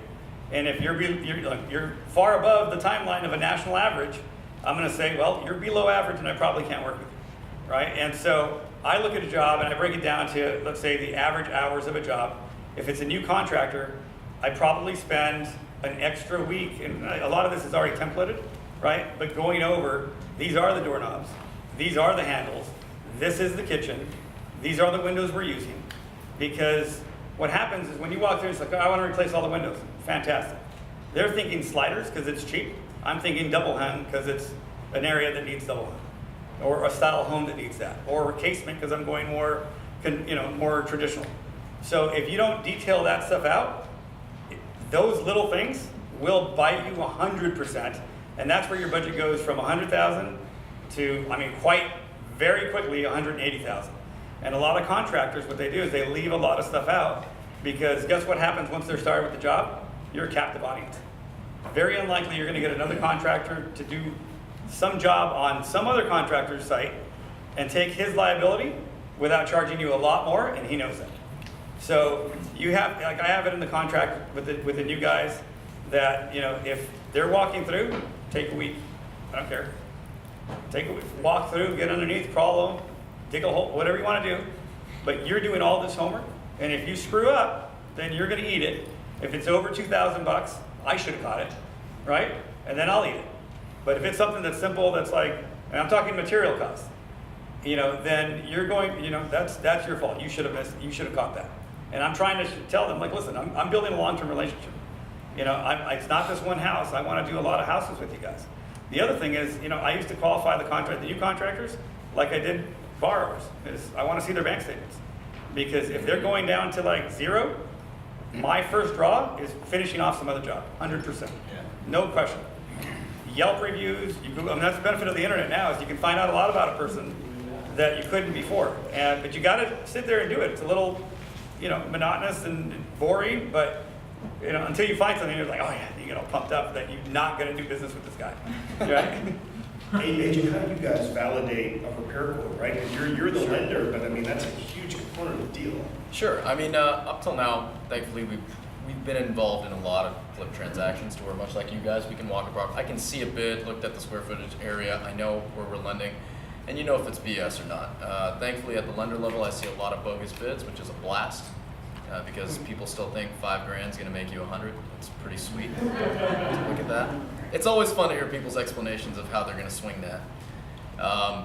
But with us, I mean, over the years, we've been at it a long time. We've had a good opportunity to, for example, with every draw we do, we have site inspections that go out, not just for our safety, but for the borrowers as well.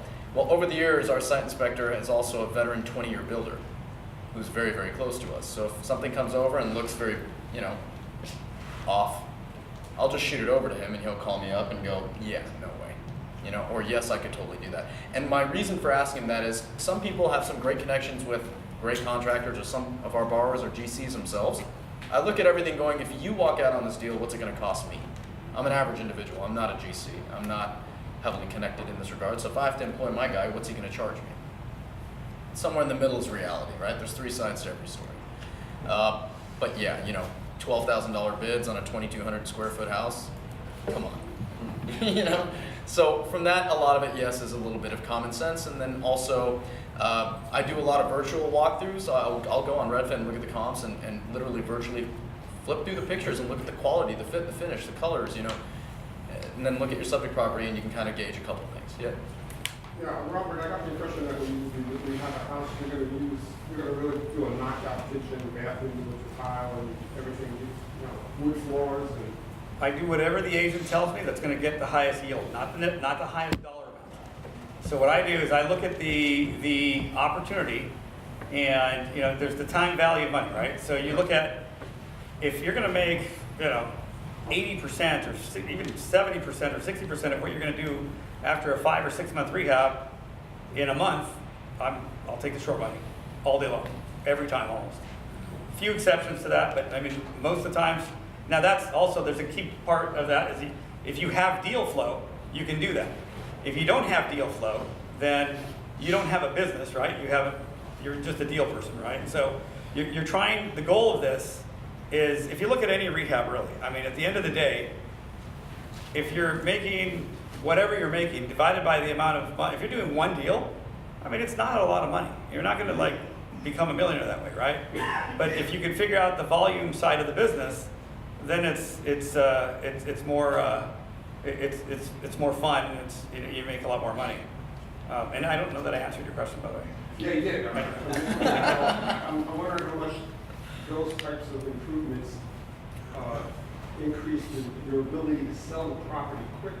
I mean, if it's the nicest house in the neighborhood, and it's still giving you somewhat of a profit, is it worth it to do that? Well, yeah. It depends. I'll give you an example of what was happening for us in the West Side, and you're like the Sunset Plaza area. You go through there and you're doing these rehabs, and I remember this time, and this was 2012, 2013. The houses it wouldn't sell. We dropped the price. wouldn't sell. And then like 3 weeks later, we got multiple offers. We're like, what the hell? And we're like, how's that working out, right? I mean, it's been on the market, and then it goes for higher than what our original asking price was.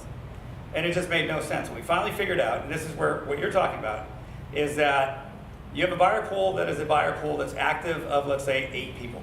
And they're the ones that are looking at everything that hits the market. And somebody buys one. They buy the best one. So you're waiting in line until you're the best one, right? So you can't change the location. But when they got to buy, they got to buy. And if something else hits the market that's better than you, you're still waiting, right? And the trade-off in that market isn't necessarily 50,000. It's 200,000 before you pick up a new buyer pool, right? And so you have to do the nicest stuff there or be the cheapest thing there. And location means a lot to that buyer, but that's also knowing your buyer pool. That's knowing the demographics, talking to the agents, because I don't know that. I mean, we did one that it was the same area. Agent tells us, it's like, yeah, this is gonna sell for this much. And we're like, that's 200,000 above every other comp I've seen. And he's like, yeah, but Steven Spielberg lives right there, and your writers are gonna pay a premium because they wanna walk their dog when he walks his dog. That's why you gotta talk to the local agents. Right. It's critically important that you got the guy that's been pounding doors in that neighborhood, right? The Spielberg effect. That's Right. Spielberg, The Spielberg effect, right? I think it's really important to understand all the detailed numbers of a rehab. So we do 5 to 10 a month out of state. So I have to have, my rehab manager manages all my contractors, and we control 100% of the materials. And so I urge you as, either prospective investors or experienced investors to break these things down. Actually go get a deal that you think even if you don't have a chance of getting it, get all the numbers and the layouts and the square footage of that deal. Go to Home Depot, Lowe's, every other supplier, and price out room by room. This is what we do on every transaction. I make him do this because I've been stolen from too much to not do it anymore. So what we do is we break down every room, including the exterior, room by room, materials and labor broken down. We control 100% of the materials ourselves. We have SKU numbers that we have formulated right into our bids for all the materials, and we have an estimated labor cost as well for how much time we think it takes to, for example, screw in one outlet. Maybe it takes 15 minutes or 10 minutes per outlet. And so we have a labor allocation for that, and we get square footages of exactly the square footage of every room, so we know how much paint we need, how much carpet we need, and we can allocate those things in detail. Until you get that working knowledge base to a degree, or you have enough experience walking through these things where you can say 40,000, 50,000, on this job, then it's gonna be very hard for you to know what these rehab costs are unless you have a team member like that. And so it's really important to do those in detail and break everything down. And then we control 100% of the materials, and because of what Robert was saying about them, you go pay for materials and labor to get somebody started to go buy these materials. You don't know if that contractor's broke. I don't have to deal with that. And what I typically do a lot of times is I try to make sure that unless I know that they are okay on the money side, then I make sure I pay their guys directly too and get lien waivers from all their guys underneath them to make sure that they pay their guys. I had a contractor just recently on a 19-unit property that we were controlling 100% of, so I wasn't so worried, and we were paying his guys directly. And I'm like, well, that one draw we gave you for the labor to pay, your general laborers, which is the only guys we weren't paying, did you pay them? And how are you doing with money? And how do you know that you're doing good with money? And he said to me, well, I know I'm doing okay with money if I have money in the bank. And I'm like, oh, it just hurts me, because I'm sitting there going, I know you're screwing yourself and you're screwing the guys out of money. So therefore, from that moment forward, I paid his guys directly because I'm not gonna have one of their guys put a lien against my building for $5,000 or whatever the heck it is and hold up my sale and my process and what I'm trying to do. So keep that in mind when you're doing these rehabs. Piece that out in detail. So. Yeah. Can I just make one suggestion? Yeah. If people are getting started and they're like, there's so much stuff that everyone's talking about, go on to Redfin and create a little search of properties that are in your neighborhood or a neighborhood in LA somewhere that you can drive to. Just every property that comes on the market, run the numbers for it, go and find comparables, and just run it as if you were going to buy it. Even if you can't, theoretically, if you're going to run the numbers, you should get an agent to write up an offer, even if you don't think you're going to be able to pull the money together. But go and just do that, and go and walk it when there's an open house, and just practice doing this, because you can run hundreds of properties within a 3-month period. You should be pretty comfortable so that you can go to somebody and say, hey, I haven't done this before, but I've comped out, and put 100 offers in the last 3 months, like 50-50, let's move forward with this. I have a contractor friend, because now they see that you're at the places and you start building the network. It all builds on itself. You have to just get started somewhere, so just do it. Yeah, I'll add something to what he's saying here, is that if you're doing that and you're just getting started, like, follow the ones you don't get, right? Because someone else who's more experienced possibly bought it, and see how it turns out. See what they did to it. You learn, I think, more from the ones that you don't get than you do from the ones that you get if you're once you're doing these, right? Your first ones, you're going to learn a lot either way. But you'd rather learn and make money than God, it was a seminar that was in town. We used to get calls from these guys. You probably get the calls now from the Montalbano's guys. Oh yeah. Sorry, I didn't want to meet them. They used to, like, their students would tell us, it's like, oh, here's this deal. I'm like, that's not a good deal. Well, you're gonna lose $20,000 on that. And he's like, oh, well, listen, I'd have to pay to go to college.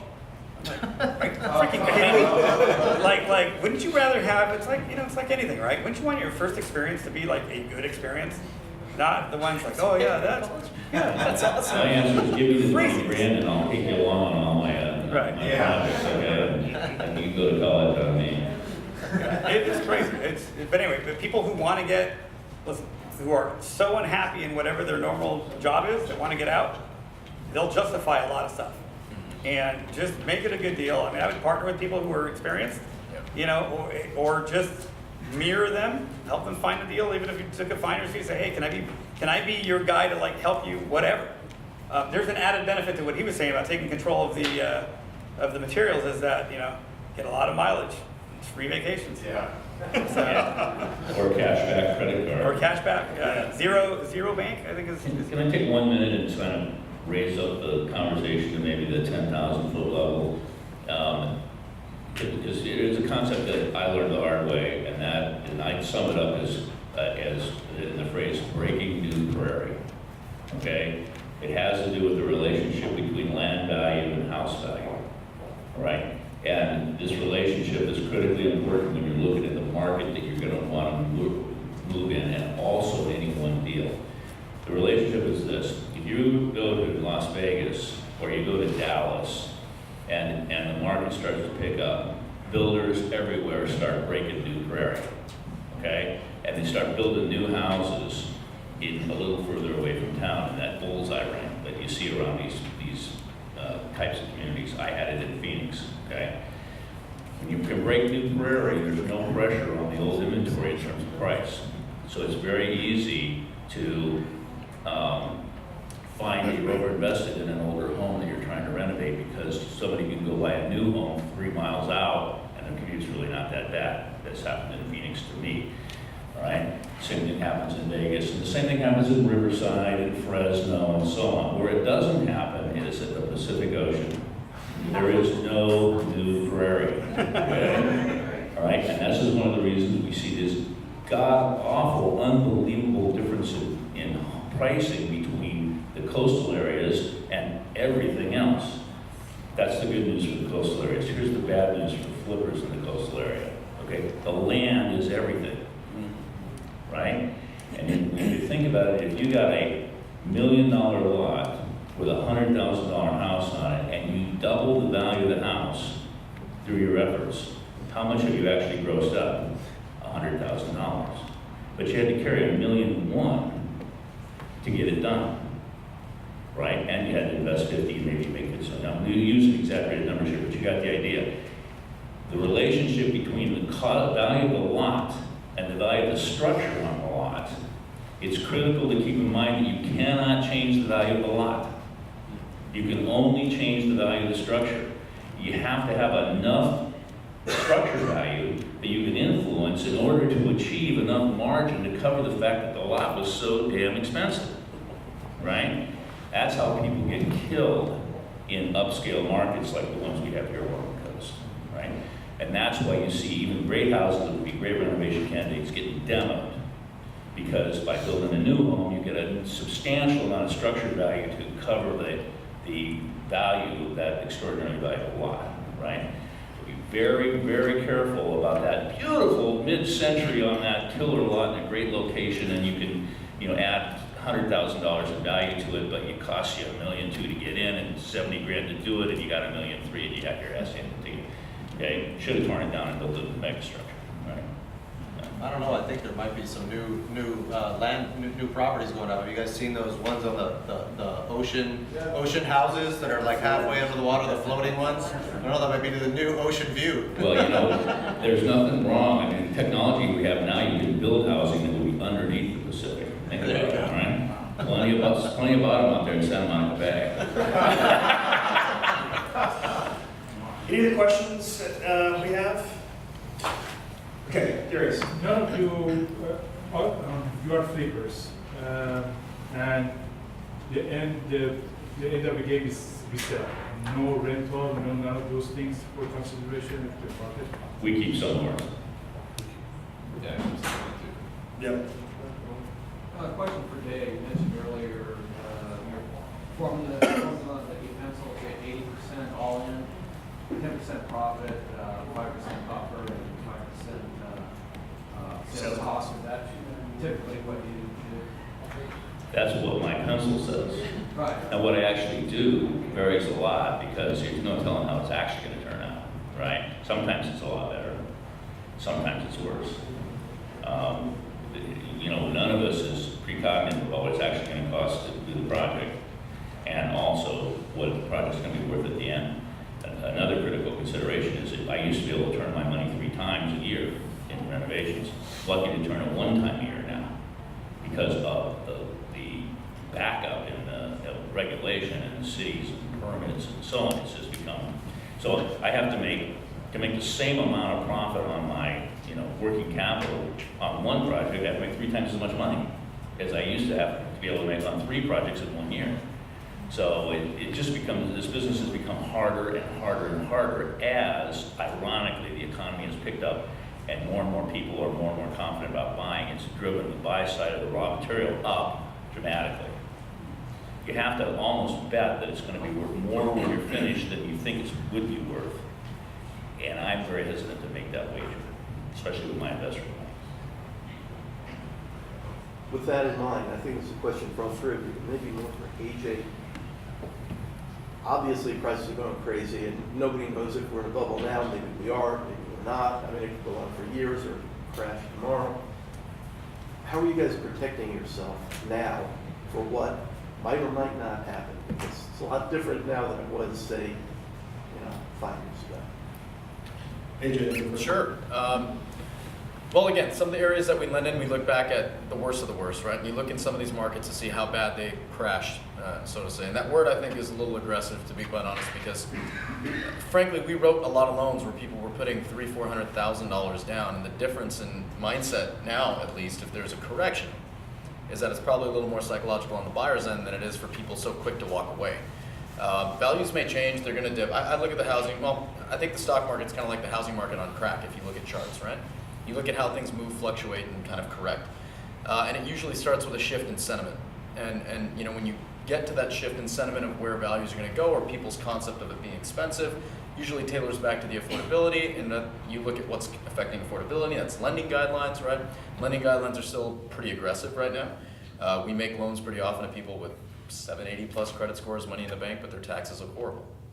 But they're going hard money, and it's crazy because they're putting $200,000-$300,000 down against a purchase of a property. I don't know that they're going to be so quick to walk away from that when it's hard cash that they've got invested. So we forecast for things like loan to value protection, obviously, and appraisals. And yes, values may change. So we always, as a lender, we look at it and go, okay, if the worst happens in the areas we're looking at, what are we looking like as far as a hit? Maybe it's 25, 30, 35%, maybe 40 at the worst.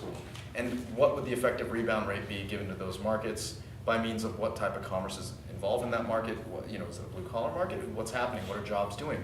Are they quick to leave? Is it a high commuter market? Are people out in you know, this pocket commuting quite far to where that may not be justified to work in those areas, or they're the quickest jobs to lose, or what have you? I think those markets tend to affect a lot more drastic. So we protect ourselves as A, staying out of markets that we feel are a little more transient, B, just kind of doing analytics 10 years back and hoping that we can kind of trend, essentially, sentiment going forward, given lending guidelines and the things that affect the end buyer. Every buyer is going to get a loan, you guys. You've got to be very, very well aware of what A-paper lending guidelines are, because if you're flipping a property, know who's coming to buy it and what the actual qualification that person has to buy it. They can give you the highest offer, and if they don't qualify, it's completely irrelevant, and they just sucked up 45 days of your time. Robert, what you get to that? Yeah, you know, I'll agree a lot with a lot of that. I think if you have a 10% drop, like, right, that's pretty catastrophic if it happens pretty quickly. And, you know, I'm not really looking, I don't think we're going to have a 30% hit, and there's a few things that could go that way, but it's a maybe 5% shot, which is a pretty great shot, right, that we didn't used to have. And so you have to account for that a little bit. I'm looking at areas that have a shortage of inventory. I mean, that's kind of what I like. I like low inventory areas. I'll be more aggressive on those. With the areas that have things that are active, and especially things that are active in city, I will be much more conservative on. And you know, so far as protections, you know, I think that, you know, rather than buy everything myself and have all of my cash into a deal, you know, I don't mind taking on some investors or taking on other things that I didn't normally do. With that said, you know, it's mostly the returns. I mean, the last downturn I had investors and I made everybody whole, personally, because it was you know, a lot of them were, like I mentioned earlier, were friends and family. And so I'm gonna sit across from them at Thanksgiving, and, you know, but if you had a hedge fund that came back, they understood that, hey, we're getting principal back, it's fantastic. And, you know, and that's okay with them. So part of it is the relationships you build. Is the issue that comes up, is it your fault or is it the market's fault, right? And, you know, you look at down markets, and if you look at 2008 to, let's say, 2012, right? That was a down market, because it didn't start really going up until 2012, when the hedge funds all came in and started buying. And so there's a lot of money. And that was actually probably most of the money was made then, because you could buy places. And, you know, I used to have the same with my old partner, was everything, it's got to be worth $100 grand because it's in LA. And, you know, then we start seeing places in Compton for $36,000. I remember speaking at a club. I don't know if it was a FIBI club, but it was back then, and they said, well, you know, it's LA. How far do you think it's going to drop? I'm like, I don't know. Ask the people in Detroit. There's houses for $100 on HUD homes that don't sell, right? And same thing was happening in Buffalo. And they were, I mean, HUD, how much more do you drop it? And so you look at like your downside risk. You know, it's got to be a percentage of your net worth. If you're just starting out, you're going to gamble because you have to gamble, right? And, you know, hopefully you do the homework on the valuation, you do your homework on the construction, and you think you're going to sell this for. This is why I'm not doing new construction or add-ons right now, is because, okay, we're probably at the tail end of this cycle somewhere. I don't really want to do a 16 or 12-month project today, because anything can happen, right?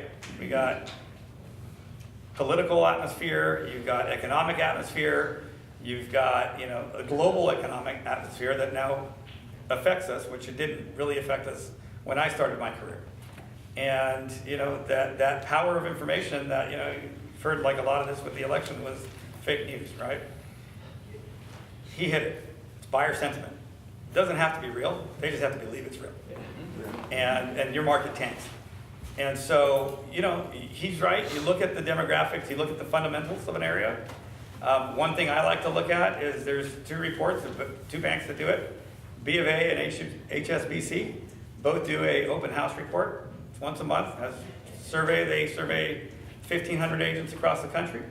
Has one question on the survey: how was your open house? As expected, better than expected, or worse than expected? When you start seeing more of those say worse than expected, not good. right? And that's a very simple, easy, early indicator that tells you, hey, this is not good. The other thing is when banks start making just dumb decisions like subprime loans. Yeah, well, listen, it's you got subprime loans, which were fantastic for us, and then sucked for us at the same time, right? And but you also have that's a market shift, right? And that's a mind shift of like the financial architects that this is great, we're making so much money, and we're going to do something. And you're starting to see some of those things now, where it's like, all right, I mean, it's not quite as bad as like you're unemployed, it's okay, right? You know, but it is where hey, you can have an extra $1,000 of income from cash, or we're going to give this demographic of the market, you know, more leverage via phantom down payments and what have you. So some of that's starting to happen again. You know, I mean, you probably see it a lot more on the retail side as well. Didn't they just skew FICO scores too for some of the people as well? Just heard about that. So FICO scores get skewed because there's several demographics in this, like, you know, in the country that gets skewed, and there was a lawsuit against, you know, and they said, okay, we're going to bump their FICO scores because they get hit, and you know, part of it is true. Part of it is if you see. So I sat on several nonprofits in like South Central, which is where we were lending a lot, and you know, some of the stuff and the stats that I heard were just, I didn't believe it. I thought they were just unbelievable, and they're so far off from what the national average is that you look at it and you're like, that can't be true, until you dig in and you're like, holy crap, that's true. And you look at, I don't want to give you some of these because you guys will just think it's completely BS, but it is, you know, things in certain areas are much worse than, you know, the media would portray. Yeah. What things are you talking about? You know, let's say that this is great conversation for North Italia. Dave Carroll, any parting thoughts before we wrap up? I have one thought, and that's this: if you haven't seen The Big Short, make sure you see it. Okay? It's an underlying educational component of understanding what happened in the prior downturn as compared to what's likely to happen if there is a future downturn. And the biggest difference is that lending criteria had swung so far to the liberal side that anybody, including the character of the stripper who had 5 houses and no job or no provable income, had the pendulum swung so far back that only people with unbelievable credit for a while there, now loosening up a little bit now, but for a while there, only people with unbelievable credit or cash were able to actually do a transaction. The difference today is that those people, exactly as you said, are not going to walk away. Whereas the people who had fogged a mirror and bought 5 houses, as soon as it didn't work out, they walked away. The amount of inventory that hit the market and the distressed market back because of that lending criteria, okay, crushed values in the marketplace, because remember, values trade at the margin, not on the average, right? And so my opinion is we're not going to see that kind of a crush this time around because we don't have that kind of a substantial lending condition and portfolio or finance properties out there. Okay, in fact, you have an awful lot of cash properties where people that have a good job and can make the payments, and if the value goes down, they're not going to walk away. So I think we're not going to see that kind of a crash. I think we're going to see, you know, a more normal sine wave of a little increase, a little down. But the number one thing that I think is that perception is reality. And when buyers perceive that you can't lose money by buying a property, and the busboys at the cocktail party are talking about how they're going to make money flipping houses, okay, this is the time to think about pulling in your horns and moving towards a liquid position, okay? So those are my thoughts. All right, well, first of all, let's get a big round of applause for our panelists.